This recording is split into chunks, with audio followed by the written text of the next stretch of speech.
Son günlərdə yağan yağıntılar Kür çayında suyun səviyyəsinin kəskin artması ilə nəticələnib.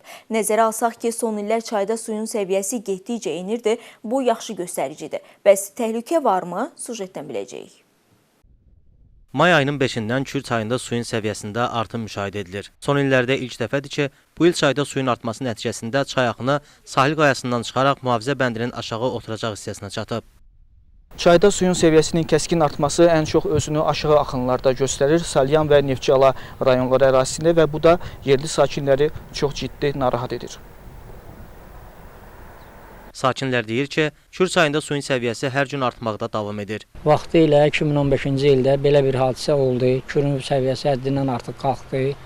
Həyətlərdə qurun suları meydana gəldi və o qurun sularının əmələ gəlməsi nəticəsində kənd təsərrüfatımıza, ağaclarımıza, evlərimizə, həyətdə olan kiçik tikililərə çoxlu ziyan dəydi. Bugün də yenə biz o təhlükə qarşısındayıq. Ona görə həyəcan keçiririk ki, əgər bu ildə o suyun səviyyəsi gəlib o həddə çatsa, qurun suları əmələ gəlsə, yenə də əkdiyimiz kənd təsərrüfatı, əkdiyimiz ağaclar hamısı tələf olub gedəcək. Son vaxtlar 7-8 gün olar Kür çayı çox bir sürətlə axır, sürətlə gəlir. Özünüz də görürsünüz. Bunun da gəlişi çox pis təsir insanlar. Xüsusən o yaşlı insanlar hətta bunu görüblər dəfələrlə. Həyətləri su aparıb, həyət bacaları su aparıb. Hətta biz həyətdə sapaqlarla gəzirdik həyətimizdə. Həyətdə su aparmışdı. Evlərin uçma təhlükəsi var idi. Cəmaət ki, təlaş içindədir ki, ola bilsin bəlkə belə bir hadisə ola bilər. Ekoloq Zabit Dadaşovun sözlərinə görə sakinlərin narahatlığına hələ ki əsas yoxdur. Belə ki, yağışlı havalardan sonra Kürdə suyun səviyyəsinin artması səngiyəcək. Bundan əlavə Xəzər dənizində su səviyyəsinin aşağı olması Kürdə yarana biləcək daşqınların qarşısını alır. Respublika ərazisində yağıntı miqdarının çox olmağı ilə əlaqədar su səviyyəsi qalxıb. Amma elə bir həddə dərəcədə deyil ki, yəni əhaliyə ziyan versin.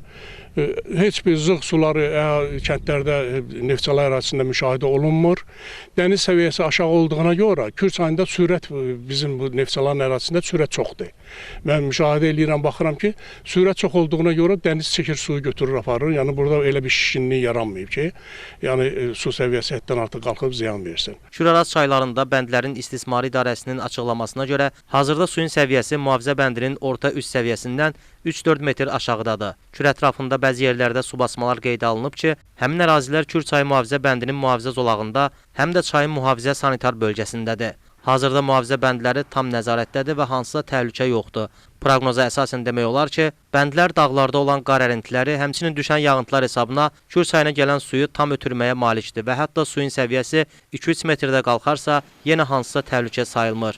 Əyyub Məmmədov, Kürçaylı Məmmədov, Salyan.